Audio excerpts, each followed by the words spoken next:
ప్రార్థన చేసుకుందామండి. పరిశుద్ధుడైన మా ప్రభువా, మహోన్నతుడా, మా ప్రభు అయిన యేసు, మిమ్మల్ని స్తుతిస్తూ ఉన్నాము. మీరు మమ్మల్ని ప్రేమించి మీరు ఇచ్చిన ఈ ప్రార్థన సమయమును బట్టి మీకు స్తోత్రాలు, వందనాలు చెల్లిస్తూ ఉన్నాము. పరిశుద్ధాత్ముడా, మీ పరిశుద్ధాత్మ శక్తిని, మీ ప్రభావమును, మీ వెలుగును మాకు అనుగ్రహించుతున్న దేవుడవు. అందుకు మీకు స్తోత్రాలు, వందనాలు చెల్లిస్తూ ఉన్నాము. ప్రభా, మీ సన్నిధిలో చేర్చున్న మా పైన మీ దయా సంకల్పమును నెరవేర్చండి. మీ చిత్తములో మమ్మలను నడిపించమని ప్రార్థన చేస్తూ ఉన్నాము. పాటలు పాడుచుండగా పాటల ద్వారా మీరు మహిమను పొందండి. మా ఆత్మలను మీరు సిద్ధపరచండి. అలాగే తండ్రి, మాకు తగిన స్తుతి ఆరాధనను అనుగ్రహించండి. మీ వాక్యమును మాకు అనుగ్రహించండి. రక్షకుడా, మీకు స్తోత్రాలు, వందనాలు చెల్లిస్తూ ఉన్నాము. మీ వాక్యం వినుచున్న ప్రతి బిడ్డను మీరు దర్శించి మీ దయగలిగిన హస్తమును ప్రతి ఒక్కరితో ఉంచి, నాయన, వినగలిగిన చెవులను, గ్రహించగలిగిన హృదయములను మాకు మీరు దయచేయండి.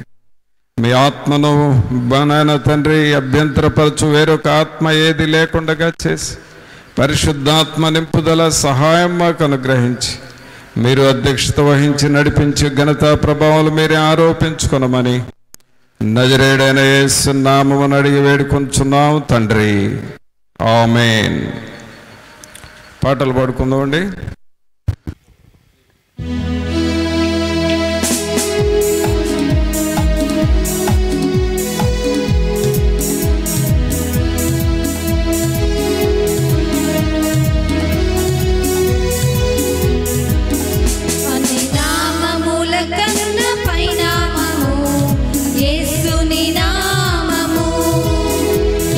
తరములకైనా కనపరచదగినది క్రీస్తు నామము. అన్ని నామముల కన్న పైనామము యేసుని నామము. ఎన్ని తరములకైనా కనపరచదగినది క్రీస్తు నామము. యేసు నామము జయం జయము, సాతాను శక్తులు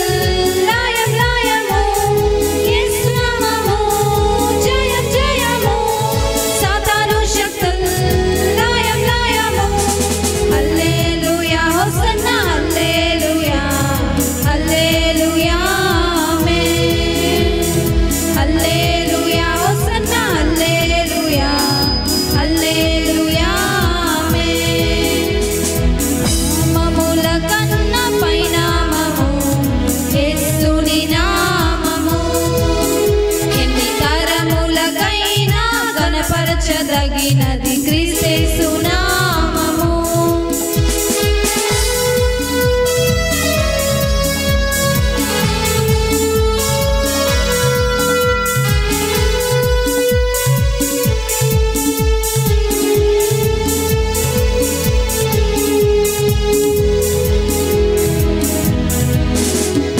పాపముల నుండి విడిపించును యేసుని నామము. పాపముల నుండి విడిపించును యేసుని నామము. నిత్య నరకాగ్నిలో నుండి రక్షించును క్రీస్తేసుని నామము. నిత్య నరకాగ్నిలో నుండి రక్షించును క్రీస్తేసుని నామము. యేసు నామము జయం జయము, సాతాను శక్తులు లయం లయము. యేసు నామము జయం జయము, సాతాను శక్తులు లయం లయము. హల్లెలూయా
శక్తుడైన యేసు నామము, యేసు నామము జయం జయము, సాతాను శక్తులు లయం లయము. యేసు నామము జయం జయము, సాతాను శక్తులు లయం లయము. హల్లెలూయా హోసన్నా హల్లెలూయా, హల్లెలూయా ఆమేన్. హల్లెలూయా హోసన్నా హల్లెలూయా, హల్లెలూయా ఆమేన్. అన్ని నామముల కన్నా పైనామము యేసుని నామము, ఎన్ని తరములకైనా కనపరచదగినది క్రీస్తు నామము.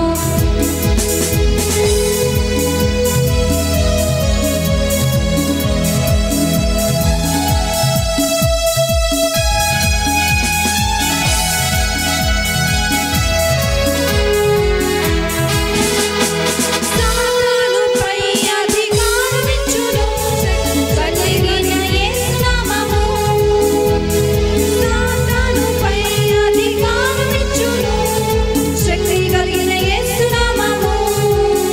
శత్రు సమూహముపైన జయమిచ్చును జయశీలుడైన యేసు నామము, శత్రు సమూహముపైన జయమిచ్చును జయశీలుడైన యేసు నామము.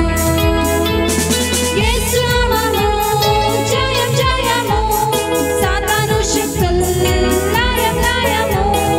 యేసు నామము జయం జయము, సాతాను శక్తులు లయం లయము.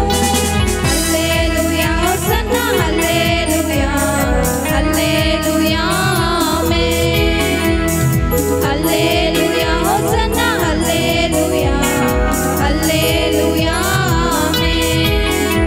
అన్ని నామముల కన్నా పైనామము యేసుని నామము, ఎన్ని తరములకైనా కనపరచదగినది క్రీస్తు నామము. అన్ని నామముల కన్నా పైనామము యేసుని నామము, ఎన్ని తరములకైనా కనపరచదగినది క్రీస్తు నామము. యేసు నామము జయం జయము, సాతాను శక్తులు లయం లయము. యేసు నామము జయం జయము, సాతాను శక్తులు లయం లయము. హల్లెలూయా హోసన్నా హల్లెలూయా, హల్లెలూయా ఆమేన్. హల్లెలూయా హోసన్నా హల్లెలూయా, హల్లెలూయా ఆమేన్. అన్ని నామముల కన్నా పైనామము యేసుని నామము, ఎన్ని తరములకైనా కనపరచదగినది క్రీస్తు నామము.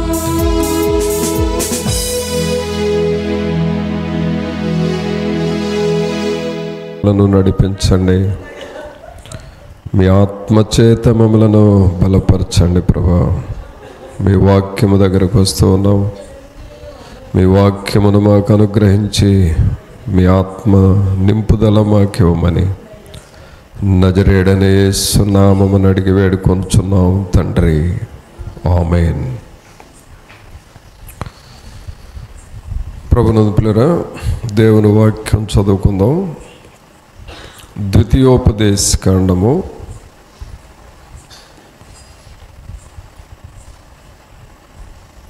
4వ అధ్యాయము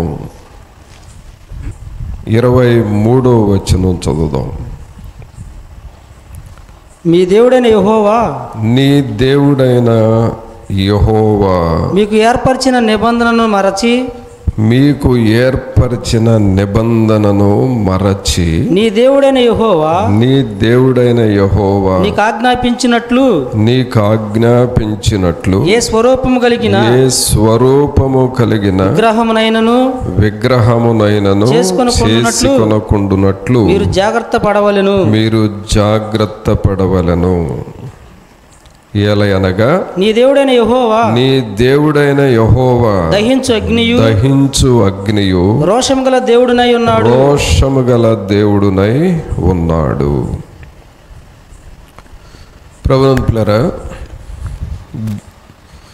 ఇక్కడ మనం చదివిన ఈ వాక్య భాగంలో మన దేవుడైన యెహోవా అని రాయబడి ఉంది. మీ దేవుడైన యెహోవా. ఆ తర్వాత ఆ యెహోవా ఎలాంటి వాడు అని ఉందంటే 24వ వచనంలో నీ దేవుడైన యెహోవా దహించు అగ్నియు రోషము గల దేవుడునై ఉన్నాడు. అనగా దేవుడు ఎవరు అంటే దహించు అగ్ని, రోషము కలిగిన దేవుడు. ఇప్పుడు ఆ దహించు అగ్ని, రోషము కలిగిన దేవుడు ఎవరికి దేవుడు అని అంటే మనకు దేవుడు. అందుకనే మీ దేవుడైన యెహోవా అని అంటున్నాడు. ఇప్పుడు మనం చేయాల్సిన పని ఏంటి? ఈ దేవుని విషయంలో మనము చేయాల్సిన పని ఏమిటి అనేది చూస్తే, దేవుడు మనకు కొన్ని నిబంధనలను ఇచ్చాడు, కొన్ని కట్టడలను మనకు విధించాడు. ఇంకా చెప్పాలి అంటే కొన్ని రూల్స్ పెట్టాడు మనకు. వాటిని మనం పాటించాలి, వాటి ప్రకారము మనము చెయ్యాలి. ప్రియరా, మనము దేవుడు చెప్పిన నిబంధనను లేక దేవుడు నియమించిన నియమాన్ని మనం ఎన్నడూ కూడా మరువకూడదు, ఎన్నడూ మనము మర్చిపోకూడదు. సహజంగా ప్రతి ఒక్కరికి మతిమరుపు అనేది ఉంటుందండి. చాలా విషయాలు మనం గుర్తుపెట్టుకోం, మర్చిపోతాం. సహజంగా మర్చిపోవటం అనేది కొంత నష్టం. కొన్ని సమయాల్లో మర్చిపోవటం అనేది చాలా నష్టం. ఒక సమయంలో ఒక రిక్షా తొక్కే వ్యక్తి, ఆయన బాడుగ తోలుకొని రిక్షా ఎక్కిన వ్యక్తి దిగి ఆయనకి ఇవ్వాల్సిన డబ్బులు ఇచ్చేసి ఇక దిగి వెళ్ళిపోయాడు. వెళ్ళిపోతే ఇక ఈయన ఖాళీ రిక్షాను అది పగలు ఎండ్లకాలం పగలు సమయము ఒక చెట్టు క్రిందకు వెళ్ళి ఆ రిక్షాను ఆపి ఆ పంపు దగ్గర కొంచెం నీళ్లు త్రాగి ముఖం కడుక్కొని మరలా రిక్షా మీదకి వచ్చి కూర్చున్నాడంట. జరిగింది ఏంటంటే ఆ రిక్షా సీటు మీద ఒక రౌండ్గా చుట్టిన ఒక కట్ట కనపడిందంట. ఏమిటా ఈ కట్ట అని చూస్తే 500 రూపాయలు నోట్లు 3 కట్టలు ఉన్నాయంట. దేని మీద? రిక్షా మీద. అయ్యో, ఇంత డబ్బు ఉందేంటి నా రిక్షా మీద, ఎవరిదా అని చూస్తే ఇంతకు ముందు ఎవరెక్కారో వాళ్ళదది. వాళ్ళు హడావుడిగా రిక్షా ఎక్కేశారు, ఆ చేతిలో ఉన్నది ఆ సీట్లో వదిలిపెట్టేశారు, దిగారు, వెళ్ళిపోయారు. ఎందుకు అలా జరిగిందంటే మతిమరుపు, మర్చిపోయారు. మర్చిపోవటం వలన నష్టం ఉంటుంది. అయితే ఆ సహోదరుడు మారు మనసు పొందిన సహోదరుడు, రిక్షా త్రొక్కే అతను అక్కడే ఆగాడంట. ఎవరన్నా వస్తారేమో చూద్దామని ప్రార్థన చేసుకుంటా, ప్రభా ఈ డబ్బులు ఈ డబ్బులతో నేను ఇంటికి వెళితే లేనిపోయింది, నాకెందుకయ్యా ఈ శాపం, నాది కాదా డబ్బు, ఆ సొమ్ము కలిగిన వ్యక్తిని నా దగ్గరకు తీసుకురా అని ప్రార్థన చేస్తూ ఉన్నాడంట చెట్టు క్రింద. ఒక అరగంటలో అతను దేవులాడుకుంటా ఆ రిక్షా దగ్గరకు వచ్చి మరి ఆ డబ్బును తీసుకున్నాడు. చూసారా పిల్లరా, ఇతను ఏదో దేవుని భయము కలిగిన వాడు కాబట్టి సరిపోయింది, లేకపోతే ఏమయ్యేది? మతిమరుపు అనేది నష్టాన్ని కలుగు చేస్తుంది ఒకటి. రెండవది, మతిమరుపు అనేది ప్రియరా లాభాన్ని కూడా ఇస్తుంది, లాభాన్ని కూడా ఇస్తుంది. ముఖ్యంగా మన ఆత్మీయ జీవితంలో మతిమరుపు మనకు ఆత్మీయ లాభాలని ఇస్తుంది. అదేమిటంటే, మన మనస్సులో కొన్ని వ్యర్థమైన మాటలు ఉంటాయండి, కొన్ని గాయాలు ఉంటాయి. హృదయాలలో కొన్ని గాయాలు, మనస్సులో కొన్ని గాయాలు ఉంటాయి. అవి ఏం చేస్తాయంటే, ఎందుకు అట్లా గాయాలైనాయి అంటే, ఏదో ఒక సన్నివేశంలో, ఏదో ఒక సందర్భంలో నిన్ను వారు అన్న మాటలు కొన్ని గాయాలు ఉంటాయి. కొన్నిసార్లు నీ బంధువులు అంటారు, కొన్నిసార్లు నీ ఇంటి ప్రక్కమటోళ్ళు అంటారు, కొన్నిసార్లు మీ ఆఫీస్ వాళ్ళే అంటారు. నీ మీద అధికారిగా ఉండే వ్యక్తి నిన్ను తోలనాడి మాట్లాడుతూ ఉంటారు. అప్పుడు నీకు గాయం అవుతూ ఉంటుంది, బాధ వేస్తూ ఉంటుంది. అక్కడ మాత్రం నోరెప్పవుగానే ఇంటికి వచ్చి ఇంట్లో వాళ్ళకి చెప్పుకొని చాలా బాధపడతాం, ఇదిగో మా ఆఫీసర్ ఇలా అన్నాడు అని. తర్వాత వీటిని మనం గుర్తు పెట్టుకొని రోజు కొంతసేపు బాధపడతా ఉంటాం. ఇలాంటి ప్రార్థనల దగ్గరకు వచ్చినప్పుడు అవే గుర్తొస్తూ ఉంటాయి. వాక్యం వింటున్నప్పుడు ఎంత మర్చిపోవాలన్నా అవే గుర్తొస్తూ ఉంటాయి. నువ్వు ఒంటరిగా ఇంట్లో ప్రార్థన చేసుకుంటుంటే మోకరించగానే ఫస్ట్ నీకు ఆ మాటే గుర్తొస్తుంది, ఆ అన్న వ్యక్తే గుర్తొస్తాడు. వీటి వలన ఏమవుతుందంటే, నీ ఆత్మీయ జీవితము సన్నగిలిపోతుంది, బలహీనమవుతుంది, నీ ఆత్మ దెబ్బతింటా ఉంటుంది. ఇలాంటి సమయాల్లో మరిచిపోవటం అనేది మనకు లాభం చేకూరుస్తుంది. ఎవరో ఏదో అన్నారు, దాన్ని నువ్వు మర్చిపోగలిగితే నీకు ఆత్మీయమైన లాభం ఉంటుంది దానిలో. ఎవరో నిన్ను క్షమించలేని దూషణ మాటలు మాట్లాడారు, కానీ నువ్వు మర్చిపోగలిగితే నీకు ఆత్మీయమైన లాభం ఉంటుంది. పిల్లరా చూడండి, ఒక ఇంటిలో భార్య భర్త ఉన్నారు అని అంటే, వారు 20 సంవత్సరాలు ఉండని లేక 50 సంవత్సరాలు కలిసి కాపురం చేయని, కలిసి జీవించని వారు ఏమీ అనుకోకుండానే ఉంటున్నారా వాళ్ళు? భార్య ఎప్పుడు భర్తనేమి అనట్లేదా? భర్త భార్యని ఏమీ అనట్లేదా? అంటూనే ఉంటారు, ఏదో ఒకటి వస్తానే ఉంటుంది. కానీ వాటిని మర్చిపోయినప్పుడే ఆ కుటుంబము సాగుతుంది. అలాగే ప్రియుల ఆత్మీయ విషయాల్లో కూడా మనము కొన్ని మర్చిపోవాలి. మర్చిపోవటంలో కొన్ని నష్టాలు ఉన్నాయని చెప్పాను, అంటే భౌతికమైనవి. అలాగే మర్చిపోవటంలో ఆత్మీయముగా కొన్ని లాభాలు ఉన్నాయి. ముఖ్యంగా మనం మర్చిపోగలిగితే ఆ వ్యక్తిని ప్రేమిస్తాము, ఆ వ్యక్తిని దగ్గరగా తీస్తాము, ఆ వ్యక్తి కొరకు మనం ప్రార్థన చేస్తాము. అప్పుడు దేవుడు మనల్ని లేవనెత్తుతాడు. అయితే ఇక్కడ నిబంధన విషయంలో దేవుడు ఏమంటున్నాడు?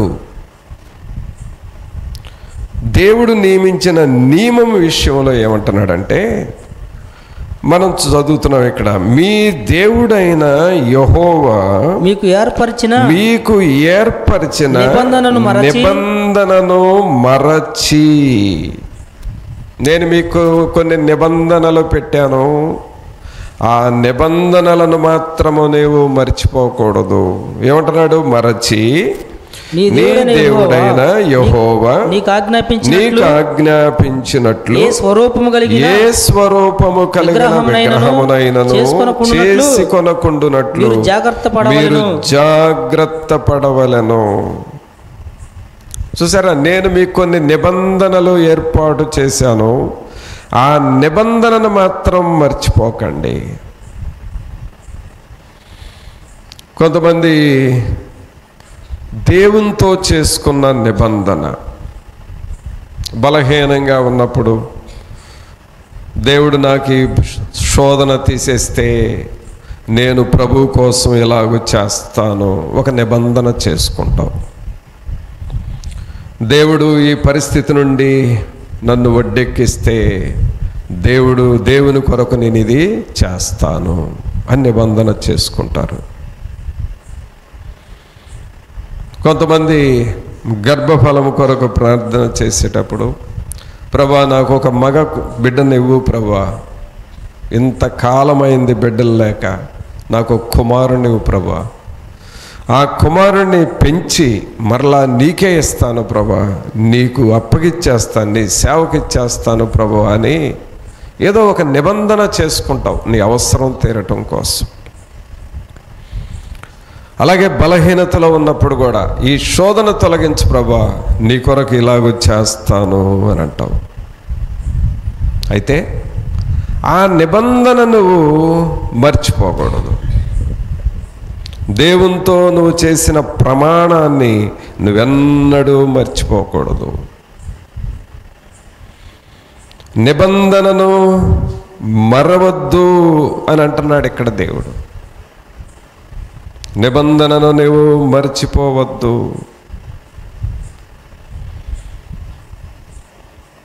దేవుడు కొన్ని నిబంధనలు పెట్టాడు. నా ఆజ్ఞలను అనుసరించండి, నా మాటలు వినండి అని ఒక నిబంధన పెట్టాడు. ఆ నిబంధన మనం మర్చిపోకూడదు. మనము దేవునితో ఏం చెప్పామో అది కూడా మనం మర్చిపోకూడదు. ప్రభువుని పిల్లరా, ప్రభువు మనకు మరొక నూతన సంవత్సరాన్ని మనకిచ్చాడు. ఒక్కసారి మనం అన్నిటినీ రీకలెక్ట్ చేసుకోవాలి, గుర్తు చేసుకోవాలి. గతంలో మనం ఏమన్నా చెప్పి మనం చేయలేకపోయామా? చిన్న చిన్నవి కూడా ఉంటాయండి, అవి కూడా మనం గుర్తు చేసుకోవాలి. బైబిల్ చదవాలి అని అనుకుంటాము, కానీ మర్చిపోతాము. చివరికి సంవత్సరం అయిపోతుంది, చదవలేకుండా సంవత్సరం అయిపోద్ది. దేవునితో చెప్పిన ప్రమాణం, రోజు 1 గంట ప్రార్థన చేస్తాను అని అంటావు దేవునితో, కానీ నువ్వు చేయటం లేదు, మర్చిపోతూ ఉంటావు. చూసారా? కావున పిల్లరా, మనము మన ఆత్మీయ జీవితము బలముగా ఉండాలి అనంటే, మనము ప్రభు సన్నిధిలో ముందుకు సాగాలి అనంటే, మనము దేవునితో చేసిన నిబంధనను ఎన్నడూ కూడా మర్చిపోకూడదు. ఒక సహోదరుడు బాగా బలహీనుడయ్యాడు.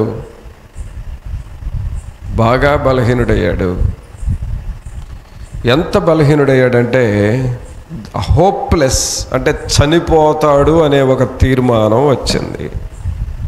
అంటే ఇతను చనిపోతాడు అని డాక్టర్లే డిక్లేర్ చేసేసారు.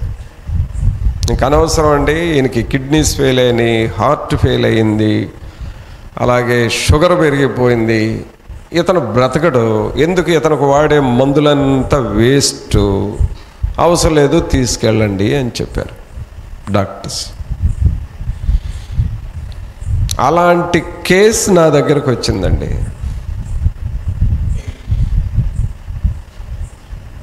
ఏంటి పరిస్థితి అని అంటాయా, డాక్టర్లు అయితే హోప్లెస్ అని చెప్పేశారు. చివరకు చిన్న ప్రార్థన చేయండి మీరు, ఏమన్నా బ్రతుకుతాడేమో అన్న ఆశ ఉన్నది, దేవుడేమన్నా చేస్తాడేమన్న ఆశ ఉన్నది, ప్రార్థన చేయండి అన్నాడు. సరే కదా అని నేను ఎందుకో నాకు రోషం వచ్చింది. డాక్టర్లు బ్రతకడం అని చెప్పారు కాబట్టి దేవుడు బ్రతికించాలి అని రోషంగా అతని కొరకు ప్రార్థన చేసి, చాలా ఆశగా ప్రార్థన చేసి, ఆ సహోదరుడు అన్న మాట ఏమిటంటే, నేను బ్రతికితేనయ్యా ఇంకా నేను నా కోసం నేను అసలు జీవించను, నేను బ్రతికితే నీ బైబిల్ బ్యాగ్ మోసుకుంటా. ఆయన నాతో అన్న మాట, నేను బ్రతికితే నీ బైబిల్ బ్యాగ్ మోసుకుంటా, నువ్వెక్కడికి వెళితే అక్కడికి వస్తానయ్యా, బ్రతికినంతకాలం నీతోనే తిరుగుతానయ్యా అని చెప్పాడు. సరే, ఆయన నాతో తిరుగుతాడో తిరగడో అది తర్వాత సంగతి. ముందు ఆ మాట అన్నాడు, ఆ మాట నాతో చెప్పాడు, ప్రభా నన్ను బ్రతికించయ్యా, నీ సేవకుని వదిలిపెట్టనయ్యా అని దేవునితో కూడా చెప్పాడు. సరే, ప్రార్థన చేశానండి. ప్రార్థన చేసిన తర్వాత దేవుడు ఆశ్చర్యంగా బ్రతికించాడు. ఎంత అంటే మరలా వెళ్ళి రిపోర్ట్స్ చూస్తే రిపోర్ట్స్ అన్నీ నార్మల్ వచ్చేసినాయి. డాక్టర్లకు చూపిస్తే ఏం జరిగిందయ్యా నీకు, మేమైతే బ్రతకమని మేము తేల్చేసుకున్నాము, ఏం జరిగింది అని అంటే, అయ్యా మా సేవకులు ప్రార్థన చేశారు, యేసు ప్రభుకి ప్రార్థన చేశాము, ప్రార్థన ద్వారా నేను బ్రతికేనయ్యానంటే ఆ దేవుడినే నమ్ముకొని ఆ దేవుడి కోసమే బ్రతకవయ్యా, ఇక ఆ దేవుడే నీకు గురి అని చెప్పి పంపారు. పిల్లరా, ఇలాంటి సందర్భాలు వచ్చినప్పుడు మనం దేవునితో కొన్ని నియమాలు నిబంధనలు చేసినప్పుడు వాటిని మనం నెరవేర్చుకుంటున్నామా లేదా అనేది మనం జాగ్రత్తగా పరిశీలన చేసుకోవాలి. ఆ నిబంధనలు, ఆ నియమాలని మనం నెరవేర్చుకోవాలి. ఒకవేళ నువ్వు అలాగ చేయలేదు అనుకో, దేవుడు దాన్ని ఒప్పుకోడు.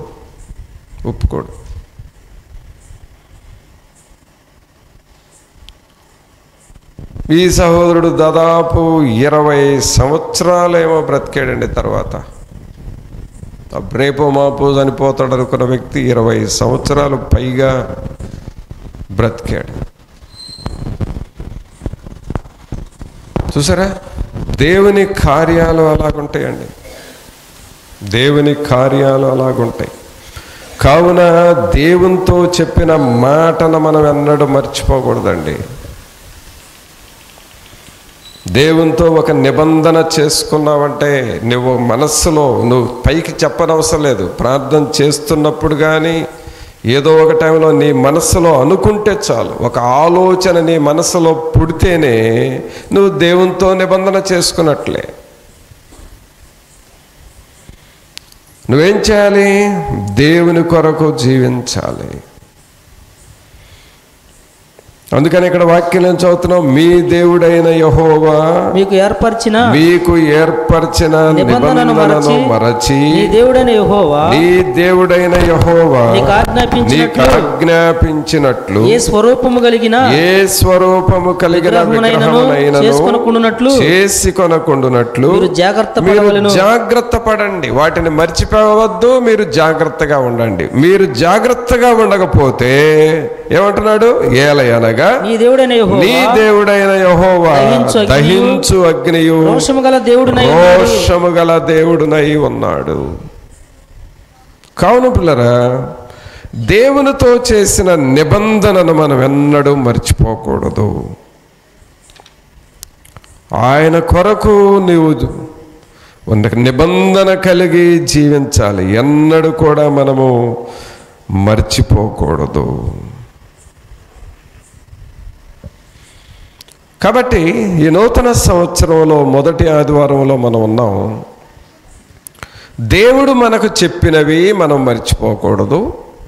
రెండవది, మనము దేవునితో చెప్పినవి కూడా మనము మర్చిపోకూడదు. వాటిని జ్ఞాపకము చేసుకున్నప్పుడు దేవుని ఆశీర్వాదం నీకు వస్తుంది. తర్వాత ఏమి మర్చిపోకూడదో ఇంకొక మాట చూద్దాం. యోహోను సువార్త తీయండి. యోహోను సువార్త 12వ అధ్యాయము 14వ వచనం నుండి చదువుదాం. సియోను కుమారి భయపడకుము, ఇదిగో నీ రాజు గాడిద పిల్ల మీద ఆసీనుడై వచ్చుచున్నాడు అని రాయబడిన ప్రకారము యేసు ఒక చిన్న గాడిదను కనుగొని దాని మీద కూర్చుండెను. తర్వాత ఆయన శిష్యులు ఈ మాటలు మొదట గ్రహింపలేదు. పిల్లారా చూడండి, ఈ మాటలు మొదట గ్రహింపలేదు. ఏ మాటలు ఇవి అంటే, సియోను కుమారి భయపడకుము, ఇదిగో నీ రాజు గాడిద పిల్ల మీద ఆసీనుడై వచ్చుచున్నాడు అనే మాట అంట శిష్యులకి అర్థం కాలేదు. ఎందుకు అర్థం కాలేదంటే, ఇది ఒక ప్రవచనం. ఒక ప్రవక్త ఈ ప్రవచనాన్ని ప్రవచించాడు. నీ రాజు గాడిద పిల్ల ఆసీనుడై వచ్చుచున్నాడు. అక్కడ ఏమనుంది? ఆయన శిష్యులు ఈ మాటలు మొదట గ్రహింపలేదు. చూడండి పిల్లరా, ఈ శిష్యులలో ఉన్న స్వభావం ఏమిటంటే, దేవునిని గూర్చిన ప్రవచనాలు, దేవుని వాక్యాన్ని విన్నారు కానీ వారు గ్రహించలేదు. పిల్లరా, ఒక మాట చెప్పేదా, జాగ్రత్తగా వినండి. దేవుని సేవకులు తెల్లవారుజామున, మా నాన్న తెల్లవారుజామున లేచి మోకాళ్ళ మీద బాగా ప్రార్థన చేసేవాడు. తెల్లవారుజామున 3 గంటలకే లేచి 5, 6, 7 గంటల దాకా ఒకటే ఏడుస్తా ప్రార్థన చేసేవాడు. ఆయన అక్కడ ప్రార్థన చేస్తుంటే నేను ప్రక్కనే, ఆ యాంప్లిఫైర్ అంత దూరంలో ఉండేది ఒకే ఒక గది కదా, ఒక మూల నాన్న ప్రార్థన చేస్తుంటే నేను ఆ ప్రక్కనే నిద్రపోతూ ఉండేవాడిని. నాకు ఎప్పుడన్నా కొంచెం మెళుకు వచ్చి చూస్తే ఎప్పుడు మూలుగుతా ప్రార్థన చేసేవాడు, ఒక్కొక్కసారి ఏడుస్తా ప్రార్థన చేసేవాడు, ఒక్కొక్కసారి భారంగా రోషంగా ప్రార్థన చేసేవాడు. అట్లాగే నేను పడుకోబోయేటప్పుడు కూడా నాకంటే ముందు ఎప్పుడు పడుకోలేదు. నేను పడుకున్న తర్వాత ఎప్పుడుకో ప్రార్థన చేసి అర్ధరాత్రి అయ్యే వరకు ప్రార్థన చేసి పడుకునేవాడు. ఎందుకు ఈ మాట చెబుతున్నానంటే, రాత్రులు 12 గంటల దాకా ప్రార్థన చేసేవాడు. ఎందుకు అంతసేపు చేస్తున్నాడో నాకు అర్థమయ్యేది కాదు. అంతసేపు ఎందుకు చేయాలి? నిద్ర జడగొట్టుకొని అంతసేపు నాన్న ఎందుకంత ప్రార్థన చేస్తాడు అనుకునేవాడిని. అలాగే తెల్లవారుజామున మరలా పెందలకాడిన లేచి తెల్లవారయ్యే వరకు ప్రార్థన చేసేవాడు. ఎందుకు ఎంత ప్రార్థన చేస్తాడు? ప్రక్కన నిద్రపోతున్నాను, నా నిద్ర కూడా చెడిపోతుంది అని మనసులో చెడిపోతుంది అని అనుకునేవాడిని కాదని, కానీ ఎప్పుడు అడిగేవాడిని కాదు. అడిగే అంత ధైర్యం నాకు ఎప్పుడు లేదు. బాగా ప్రార్థన చేసేవాడు, భారంతో కన్నీటితో చేసేవాడు. కొంతమంది పేర్లు పెట్టి చేసేవాడు, కొంతమందిని గురించి ప్రార్థన చేస్తుంటే వాళ్ళని బట్టి ఏడ్చేవాడు. అంటే బహుశా వాళ్ళు ఆయన దుఃఖ పెట్టేవాళ్ళేమో, వాళ్ళ పేర్లు పెట్టి వీళ్ళు ఇలా చేస్తున్నారు ప్రభు అని ఏడ్చి ప్రార్థన చేసేవాడు. ఎందుకు అంతసేపు చేస్తున్నాడో కూడా నాకు గ్రహింపయ్యేది కాదు. ఈ శిష్యులు ఏమని చదివాం 16వ వచనంలో, ఆయన శిష్యులు ఈ మాటలు మొదట గ్రహింపలేదు. ప్రియరా, ఎందుకు అలాగూ ప్రార్థన చేసేవాడో నాకు అర్థమయ్యేది కాదు. శనివారం ప్రార్థనకి రానోళ్ళని తెల్లవారు అడిగి, ఎందుకు రాలేదమ్మా, ఏంటమ్మా, ఎందుకు అలా మానేస్తున్నారు, అది తప్పమ్మా, అది కరెక్ట్ కాదమ్మా, మీకు భక్తి రాదమ్మా అట్లా చేస్తే అని అంటా ఉండేవాడు. ఎందుకు అలాగ చెప్పేవాడో నాకు అర్థమయ్యేది కాదు. కానీ రాగా రాగా వయస్సు పెరిగే కొద్దీ నేను బాప్తిసం తీసుకొని మరలా నేను సండే స్కూల్ పిల్లలకి యూత్ మీటింగ్లో వాక్యం చెప్పడం అలవాటైన తర్వాత ఎందుకంత ప్రార్థన చేస్తున్నాడో తర్వాత అర్థమైంది. ఆ తర్వాత ఇప్పుడు నేను సేవలోకి వచ్చిన తర్వాత ఆ ప్రార్థన విలువ ఏమిటో నాకు అర్థమైంది. మొదట గ్రహింపు లేదు, కానీ ఇప్పుడు ఆ ప్రార్థన విలువ గ్రహింపుకు వస్తుంది. నాకు అనిపిస్తుంది, మా నాన్న సేవ చేయకపోయినా అలాగూ మూల నుండి అప్పుడు ఆ రోజుల్లో ఎంత ప్రార్థన చేశాడో ఇప్పుడు అంత ప్రార్థన చేస్తూ ఉంటే, నేను ఈ సేవ చేస్తూ ఉంటే ఇంకా ఎంత బాగుండేదా అని అనిపిస్తుంది. ఊరికి అట్లా ప్రక్కనే ప్రార్థన చేస్తూ ఉంటే చాలు, అది నాకెంత బలంగా ఉండేదా అని అనిపిస్తుంది. ఎందుకు? ఆ ప్రార్థన విలువ ఇప్పుడు అర్థమైంది. ప్రియరా, ఇప్పుడు మీకు కూడా నేను చెప్పేది ఏంటంటే, ఈ ప్రార్థన ఎందుకు చేపిస్తున్నానో మొదట మీకు గ్రహింపు కాదండి. ఈ మంగళవారం ప్రార్థనకు రండి అని ఎందుకు చెబుతున్నానో మీకు అర్థం కాదు. కొంచెం భారంగా ఉంటుంది, కొన్నిసార్లు బాధగా కూడా ఉంటుంది. ఉపవాస ప్రార్థన నిర్లక్ష్యం చేసుకోవద్దు, బైబిల్ చదవటం నిర్లక్ష్యం చేయొద్దు, తెల్లవారుజామున లేచి మోకాళ్ళ మీద ప్రార్థన చేయటం నిర్లక్ష్యం చేయొద్దు. దేవుని పని చేసే అవకాశం వచ్చినప్పుడు దేవుని పని చేయండి, దేవుని పరిచర్య చేయండి, అది మీకు ఆశీర్వాదము అని ఎందుకు చెబుతున్నామో మీకు ఇప్పుడు అర్థం కాదు, గ్రహింపు రాదు. ఇప్పుడు మీకు వచ్చే అర్థము, మీకు వచ్చే గ్రహింపు అంతా ఏమిటంటే, నీ ఇష్టం వస్తే చేస్తావు, నీ ఇష్టం కాకపోతే మానేస్తావు. నువ్వు బాగా సంతోషంగా ఉంటే చేస్తావు, లేదా ఎవరన్నా ఏదన్నా అంటే బాధపడతా ఉంటావు. మనకు తెలిసిన స్టాండర్డ్ ఇది. ఇప్పుడు ఈ శిష్యులకి దేవుని వాక్యం అర్థం కాలేదండి. సియోను కుమారి భయపడకము, ఇదిగో నీ రాజు గాడిద పిల్ల మీద ఆసీనుడై వచ్చుచున్నాడు అని రాయబడిన ప్రకారం యేసు ఒక చిన్న గాడిదను కనుగొని దాని మీద కూర్చుండెను. ఆయన శిష్యులు ఈ మాటలు మొదట గ్రహింపలేదు. చూసారా, మొదట గ్రహింపలేదు. ఇప్పుడు ఇక్కడ యవనస్తులు ఉన్నారు, ఎంతసేపు ఎందుకు వాక్యం చెబుతున్నావు? ఈరోజు ఎన్నో ప్రసంగం అనుకుంటున్నారు, నాది మీకు చెప్పిన అనవసరం. ఎన్నో ప్రసంగం ఇప్పుడు ఈరోజు ఎన్ని ప్రసంగాలండి, ఎందుకెంత బాధలేదు. మరలా ఈ మధ్య కూడా చాలా దూరం వెళ్ళి అక్కడ వాక్యం చెప్పి తెల్లవారుజామున 2 గంటలకి ఇంటికి చేరాను. ఈ 2-3 రోజుల క్రితం కూడా. ఎందుకెంత భారం, ఎందుకెంత కష్టపడాలి? నాకు సుఖపడటం చేత కదా, ఎందుకెంత భారం? అది గ్రహింపు కావట్లేదండి మనుషులకి.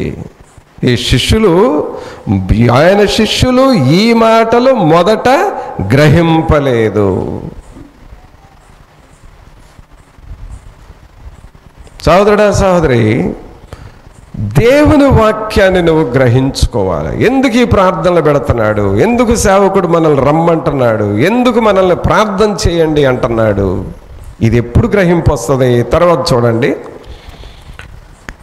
ఆయన శిష్యులు ఈ మాటలు మొదట గ్రహింపలేదు గాని యేసు మహిమపరచబడినప్పుడు అవి ఆయనను గూర్చి రాయబడిననియు వారాయనకు వాటిని చేసిరనియు జ్ఞాపకమునకు తెచ్చుకొనిరి.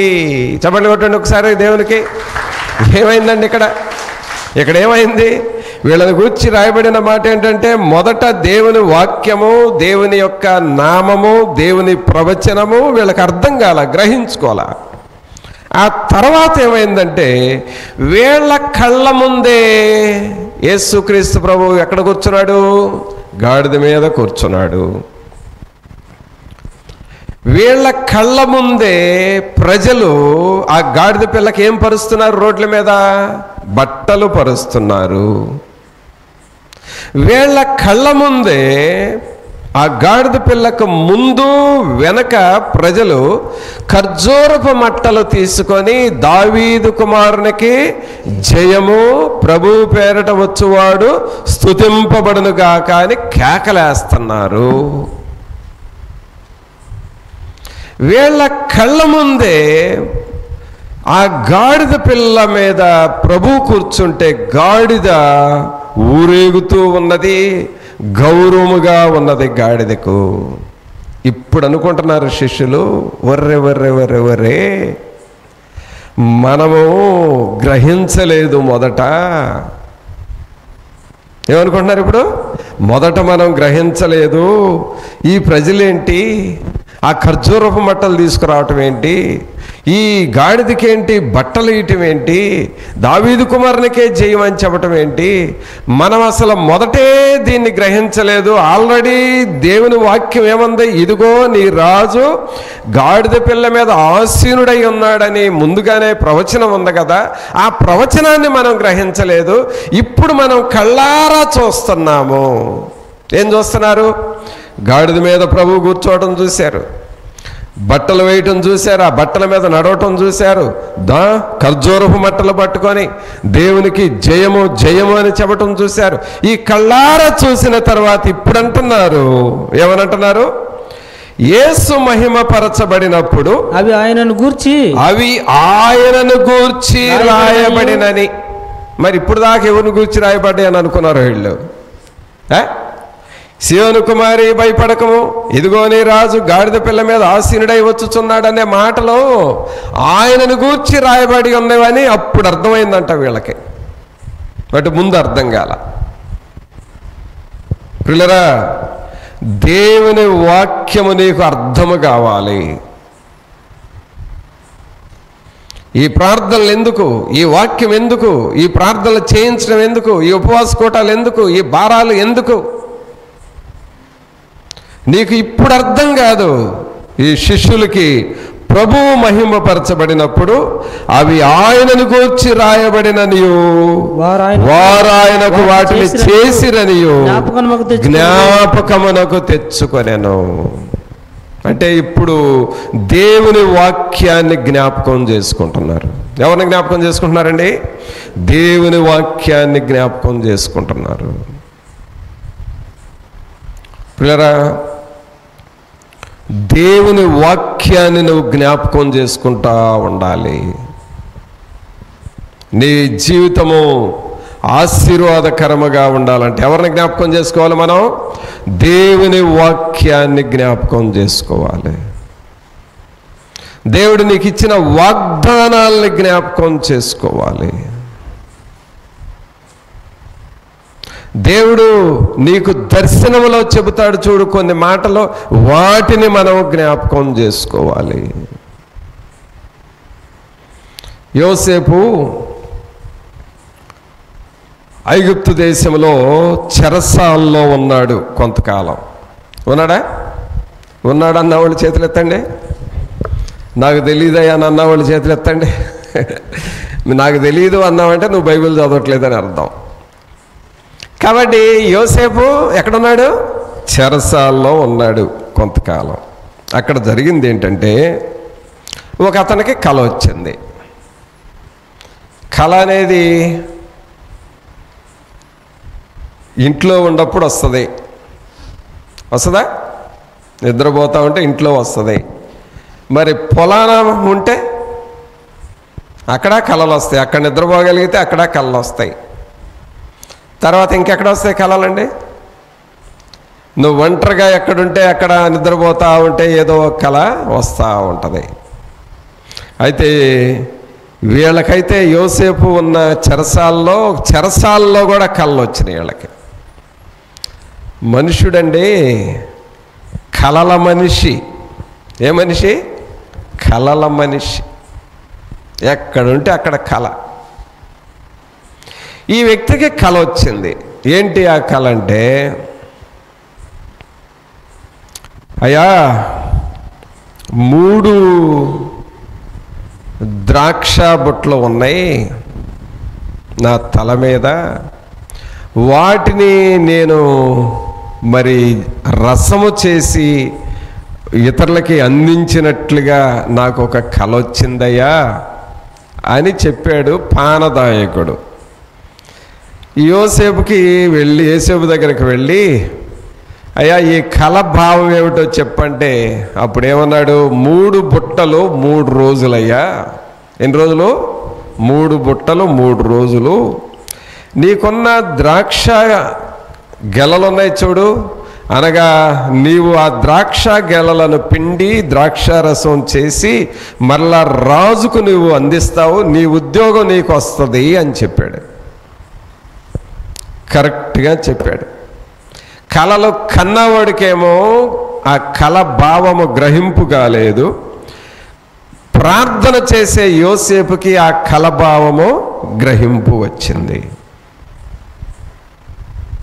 అంటే యోసేపు ఎప్పుడు కూడా దేవునిని జ్ఞాపకము చేసుకుంటూ ఉండేవాడు.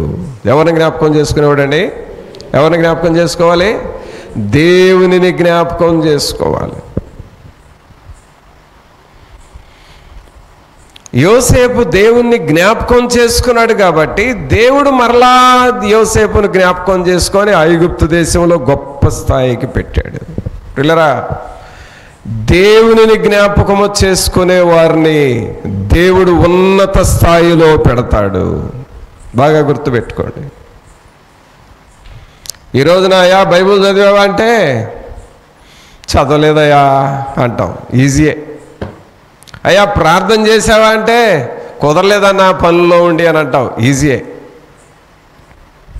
ఇదిగో పలానా దేవుని పని ఉందని చెప్పాను కదా చేసావా అంటే ఎక్కడన్నా నా పని అయ్యేసరికి లేట్ అయిపోయింది కుదరలేదన్నా అంటావు. బైబిల్ చదవలేదు అని అంటాం అలవాటు. ప్రార్థన చేయలేదయ్యా అని అంటాం అలవాటు. దేవుని పని కుదరలేదు చేయలేదు అని అంటాం అలవాటు. దీని ద్వారా అది తప్పు కాదు, పెద్ద పాపం కాదు. కానీ ఒకటి గుర్తుపెట్టుకో, ఎప్పుడైతే నువ్వు దేవుని పనిని చేయటం లేదో నువ్వు దేవునిని జ్ఞాపకం చేసుకోవట్లేదని అర్థమవుతుంది. దేవుణ్ణి నువ్వు జ్ఞాపకం చేసుకోవాలి. ఒక భక్తుడు ఏమన్నాడు తెలుసా? నీ శరీరము అలసిపోయినా సరే బైబిల్ చదవటం మాత్రం మానవద్దు. మగతగా ఉండి శరీరం అలసిపోయి తూలుతూ ఇక నేను బైబిల్ చదవలేను అలసిపోయానని అనుకుంటావు, రాజీ పడొద్దు. నువ్వు ఆ టైంలో కూడా నువ్వు నిలబడైనా బైబిల్ చదువు. బైబిల్ చదవటంలో రాజీ పడొద్దు. బైబిల్ చదువుతున్నావంటే నువ్వెవరిని జ్ఞాపకం చేసుకుంటున్నావు? దేవుని జ్ఞాపకం చేసుకుంటున్నావు. ప్రార్థన చేస్తున్నావంటే ఎవరిని జ్ఞాపకం చేసుకుంటున్నావు? దేవుని జ్ఞాపకం చేసుకుంటున్నావు. దేవుని పనిని ఆసక్తిగా చేస్తున్నావంటే ఎవరిని జ్ఞాపకం చేసుకుంటున్నావు? నువ్వు దేవునిని జ్ఞాపకం చేసుకుంటున్నావు.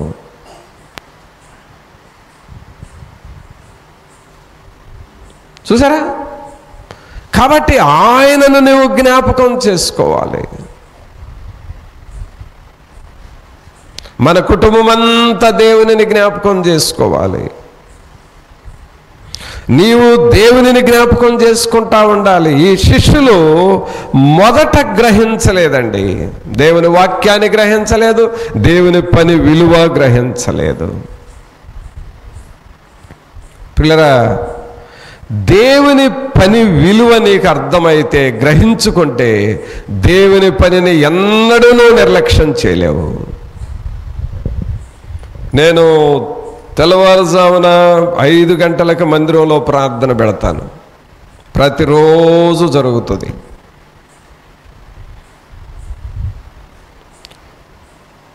నేను దాదాపుగా వెళ్ళి చేయటానికి చూస్తాను. ఎక్కడన్నా వెళ్ళి 1 గంట 2 గంటలకి వచ్చే రోజులు ఉంటాయి చూడండి. అలాంటి సమయాల్లో కూడా దేవునికి ఏం చెబుతానో తెలుసా? ప్రభా, నేనైతే అలసిపోయాను, నా అంతటా నేను లేచి వెళ్ళలేను, నువ్వే నాకు మెళకువిచ్చి నన్ను నువ్వు తీసుకొని వెళ్ళయ్యా, నీ సన్నిధికి వెళ్ళి నేను ప్రార్థన చేయాలి, అది నా ఆశ అని అంటాను దేవునితో. కొన్ని సమయాల్లో కరెక్ట్గా దేవుడు మెళకువిస్తాడు, అలాగే వెళ్ళిపోతాను. మరీ లేట్ అయిపోతే అప్పుడు కొన్ని ఆబ్సెంట్ అవుతూ ఉంటాను. కానీ ఆ టైము ఆ రోజు మొత్తం మీద ఎలాగైనా చేస్తాను. ఎవరిని జ్ఞాపకం చేసుకోవాలండి? మనం దేవునిని జ్ఞాపకం చేసుకోవాలి. ప్రియరా, ఇక్కడ మనం చదువుతున్న విషయం ఏంటంటే, యేసు మహిమపరచబడినప్పుడు అవి ఆయనను గూర్చి రాయబడిననియు వారాయనకు వాటిని చేసిరనియు జ్ఞాపకమునకు తెచ్చుకొనిరి.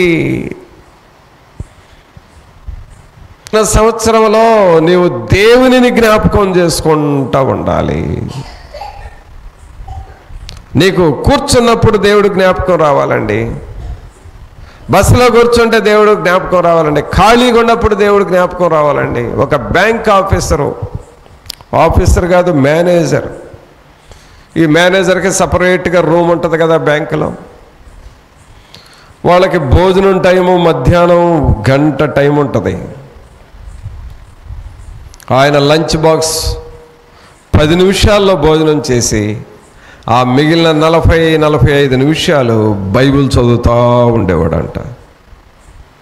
లంచ్ టైం 1 గంట కదా అని 1 గంట సేపు మనుషులతో మాట్లాడతా ఆ భోజనానికే టైం పెట్టాడు. 10 నిమిషాల్లో భోజనం ముగించేయటం, ఆ మిగిలిన టైము బైబిల్ చదువుతా ప్రార్థన చేస్తూ ఉండేవాడు. ఎవరిని జ్ఞాపకం చేసుకుంటున్నాడు? దేవుణ్ణి జ్ఞాపకం చేసుకుంటున్నాడు.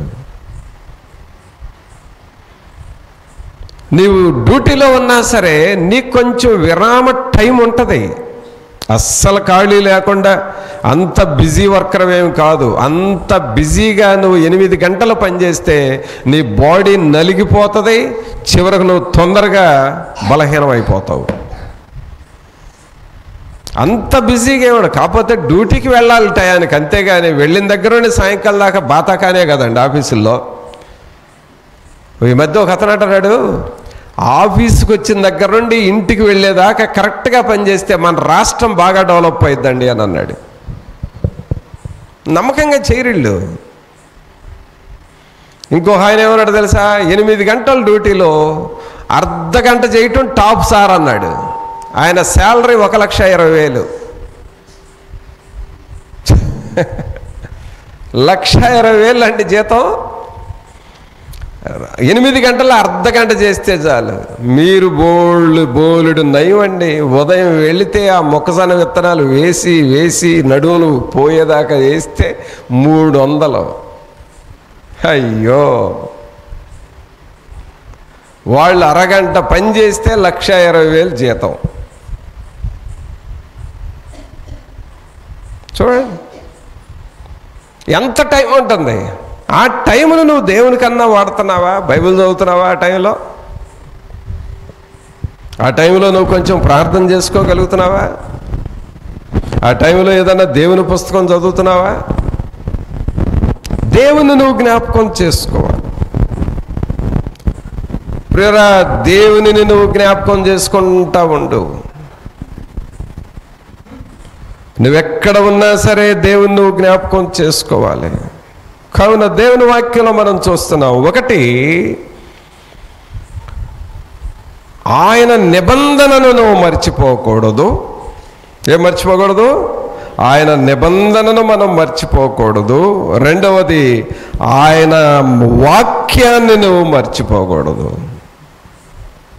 చాలాసార్లు ప్రియులరా ఆయన నిబంధనలు మర్చిపోయి, వాక్యాలు మర్చిపోయి, ఆయన్ని మర్చిపోయి లేనిపోని శోధనలు తెచ్చుకుంటున్నామండి. అందుకనే దేవుని వాక్యాన్ని మనం ఎన్నడూ మర్చిపోకూడదు. మరొక మాట చూద్దామా?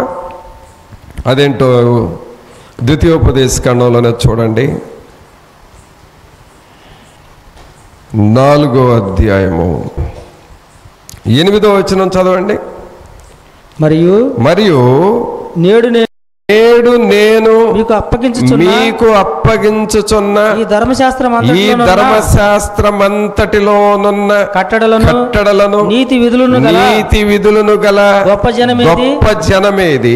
అయితే నీవు జాగ్రత్త పడుము, నీవు కన్నులారా చూచిన వాటిని మరువకయుండునట్లును అవి నీ జీవితకాలమంతయు నీ హృదయములో నుండి తొలగిపోకుండునట్లును నీ మనస్సును బహు జాగ్రత్తగా కాపాడుకొనము.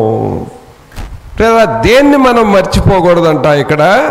నీవు కన్నులారా చూచిన వాటిని మరువకయుండునట్లును అవి నీ జీవితకాలమంతయు నీ హృదయములో నుండి తొలగిపోకుండునట్లును. అంటే నీకు ఏమి నేర్పిస్తున్నాడో ప్రభువు అది నీవు వదిలిపెట్టకూడదు. అర్థమైందండి? దేవుని మాటలు వింటా ఉన్నాం, మనం దేవుని వాక్యాన్ని వింటున్నాం. ఆ వాక్యం ఎక్కడికి వెళ్తుందో తెలుసా? ఎక్కడికి వెళ్తుందో చెప్పండి. ఇప్పుడు మీకు నేను వాక్యం చెబుతున్నాను, మీరు వింటున్నారా? వింటున్న వాళ్ళు చప్పట్లు కొట్టండి. లేదయ్యా మాకేమీ వినట్లేదు, వినబట్టలేదు అని అన్నవాళ్ళు చప్పట్లు కొట్టండి. వింటున్నారు. ఈ వాక్యం ఎటు వెళ్తుందండి చెప్పండి? ఊరి మీద పడిపోతుందా? ఎటుపోతుంది చెప్పాలి, మీరే చెప్పాలి. వాక్యం ఇప్పుడు నేను ఇంత కష్టపడి చెబుతున్నాను, అలసిపోయి వచ్చి మరలా మీకు వాక్యం చెబుతున్నాను. ఈ వాక్యం ఎటుపోతుంది? ఎక్కడ పోతుంది? ఎటుపోతుంది చెప్పాలి? హృదయంలోకి పోతుంది. పోతుందా వాక్యం? హృదయంలోకి పోతుందండి. పోతుందా అనగానే మళ్ళీ అదొక అనుమానం మీకు. ఖచ్చితంగా పోతుంది, హృదయంలోకి పోతుంది. సరే, ఈరోజు కొంత వాక్యం విన్నావు, పోయిన వారం కొంత వాక్యం విన్నావు, మళ్ళా రేపు కొంత వింటాం. ఇలాగ వినగా వినగా వినగా వినగా వాక్యం నీ లోపల ఉండిపోతుంది. అది ఎలాంటిదంటే, నేను చిన్న వయసు నుండి దేవుని వాక్యం విన్నాను, ఎంతో వాక్యం చదివాను, విన్నాను, నేర్చుకున్నాను.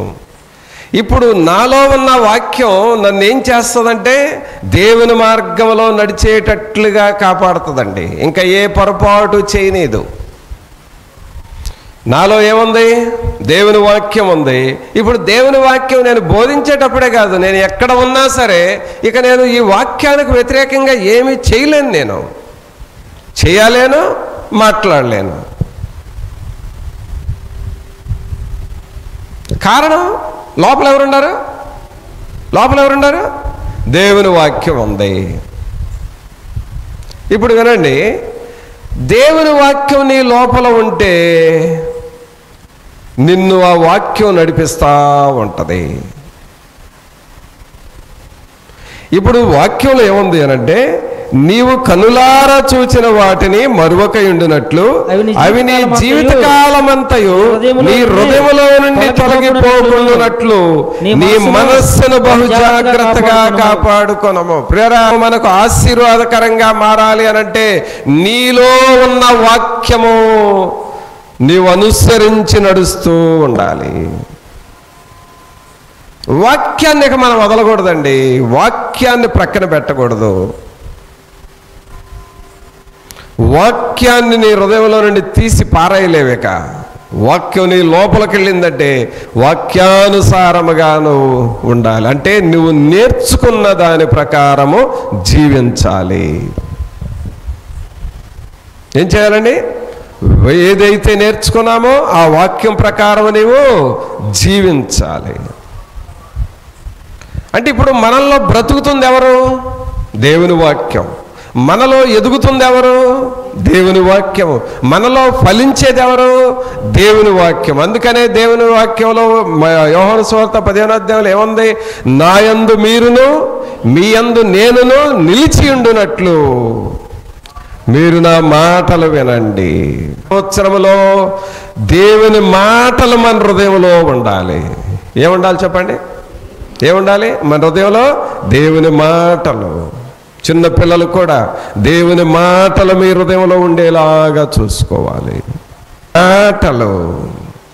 కావున ఈ సంవత్సరము నీకు ఆశీర్వాదకరముగా మారాలి అనంటే ఆయన మాటలు నీ హృదయంలో నుండి ప్రక్కకు పోనివ్వద్దు. ప్రక్కకు పోనివ్వద్దు.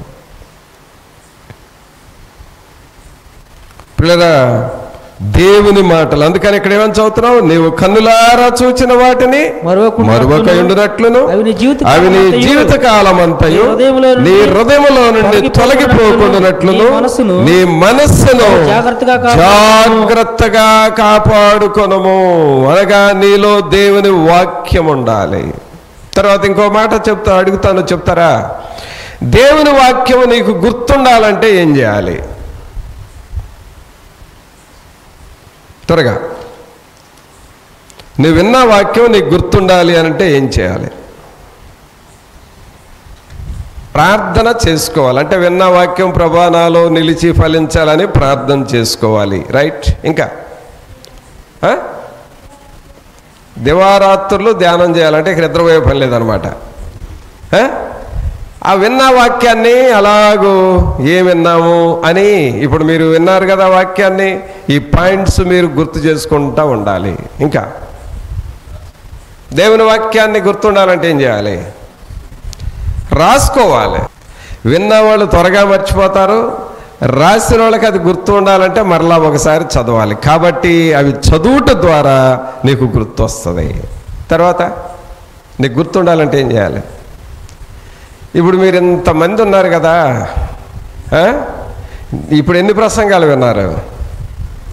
ఒక ప్రసంగం. నేను చెప్తుంది ఒక ప్రసంగం. మీరు ఎంతమంది మీరు డ్యూటీలకు వెళ్ళినప్పుడు ఇదే మెసేజ్ని మీరు ఇతరులకు చెప్పగలిగితే అవి 100 మెసేజ్లు అయిపోతాయండి. నువ్వు ఇతరులకు చెప్పుట ద్వారా నువ్వు నేర్చుకుంటావు. ఆ వాక్యాన్ని నువ్వు చెబుతూ ఉంటే నీ హృదయంలో అది నాటబడతా ఉంటుంది. ఇప్పుడు ఇలాగ విన్న వాక్యము వాటిని అనుసరించి నడుచుకుంటే నీకు నూతన ఆశీర్వాదం ఉంటుంది. అందుకనే జాగ్రత్తగా వాక్యాన్ని బట్టి నువ్వు నడుచుకోవాలన్నాడు. అలాగే 119వ కీర్తనలో కూడా దావీదు గారు రాసిన మాట చదివి ముగించుకుందాం. 119వ కీర్తన 16వ వచనం. నీ కట్టడలను బట్టి నేను హర్షించెదను, నీ వాక్యమును నేను మరువకయుందును. అందరు చెప్పండి మాట, నీ వాక్యమును నేను మరువకయుందును. దేవుని వాక్యాన్ని నువ్వు గుర్తుపెట్టుకోవాలి. దేవుని వాక్యాన్ని నువ్వు జ్ఞాపకం చేసుకోవాలి. పిల్లరా, వాక్యం అంటే ఏంటోలే అని అనుకుంటాం. ఆ విలువ మొదట గ్రహింపులేక అనుకుంటాం. కానీ వాక్యాన్ని గుర్తుపెట్టుకుంటే వాక్యమే నీకు మేలు చేస్తుంది. అలాగూ దేవుని మాటలను మనం జ్ఞాపకం చేసుకుందాం. శిష్యులు మొదట గ్రహించలేదు, తర్వాత గ్రహించారు. అలాగే మనము కూడా ప్రస్తుతానికి నీ గ్రహింపు లేకపోయినా వాక్యాన్ని నువ్వు జ్ఞాపకం చేసుకో. దేవుడు గ్రహింపునిస్తాడు, మన పరిస్థితులను మారుస్తాడు. మరలా మనం ఉన్నటువంటి నూతన సంవత్సరం అంతటిలో ప్రభువు తన యొక్క ఆశీర్వాదాన్ని మనకిస్తాడు. మరి అలాగూ మనం సిద్ధపడదామా? అలాగూ మనల్ని మనం పరిశీలించుకుందాం, ప్రార్థన చేసుకుందాం. ఒక్క నిమిషం అందరము తలలు వంచి, పరిశుద్ధాత్ముడా, మీ వాక్యమును నేను మరువక ఉండాలి ప్రభువా. శిష్యులు మీ వాక్యాన్ని మర్చిపోయారు నాయన, కొంతకాలం మర్చిపోయారు ప్రభువా. సరి అయిన జ్ఞానము గ్రహింపు లేకుండా పోయారు. కానీ తరువాత గ్రహించుకున్నారు, తరువాత వారికి గ్రహింపు వచ్చినది ప్రభువా. నాయనా, మేము కూడా గ్రహింపు లేని వారముగా ఉండక దేవుని వాక్యాన్ని గ్రహించుకొని వాక్యానుసారముగా జీవించే వారిగా చేయండి అని నువ్వు ప్రభువుని అడుగుతావా? నీ మనస్సులో దేవునికి వ్యతిరేకమైనవి ఏది ఉన్నా సరే వీటిని తొలగించండి ప్రభువా, మీ వాక్యానికి నేను లోబడాలని ప్రభువుని అడుగుతావా? మా ప్రభు అయిన యేసు మిమ్మల్ని స్తుతిస్తూ ఉన్నామయ్యా. మీ కృపలో మమ్మలను బలపరచండి ప్రభువా. మీ ఆత్మశక్తిని, మీ సహాయమును మాకు దయచేయండి. నజరేయుడా మిమ్మల్ని స్తుతిస్తున్నాము. దేవుని జీవాత్మ మీకు స్తోత్రాలు, వందనాలు చెల్లిస్తూ ఉన్నాము. మీ కృప కలిగిన ఆత్మను మాకు తోడుగా ఉంచండి. అన్ని విషయంలో మీరు సహాయం చేయండి ప్రభా. రాజుల రాజా మీకు స్తోత్రాలు, పరిశుద్ధుడా మీకు వందనాలు చెల్లిస్తూ ఉన్నాము. మీ కృప, మీ సన్నిధిని, మీ ఆత్మ సహాయమును మాతో ఉంచండి. మీ వాక్యమును మేము మరువక వాక్యమును జ్ఞాపకము చేసుకుని వారముగా చేయండి. విన్న వాక్యం మా హృదయములో నిలిచి ఫలించులాగున చేయమని నజరేయుడైన యేసు నామమున అడిగి వేడుకొనుచున్నాము తండ్రి, ఆమేన్. మన తండ్రి అయిన దేవుని ప్రేమ, కుమారుని కృప, పరిశుద్ధాత్మని యొక్క సన్నిధి, ఆయన నిత్య సహాయము మనకు ఇప్పుడు ఎల్లప్పుడూ తోడుగా ఉండి సహాయము చేయను గాక. ఆమేన్. మంచిది పిల్లలందరికీ వందనాలు. సెలవు తీసుకుందాం.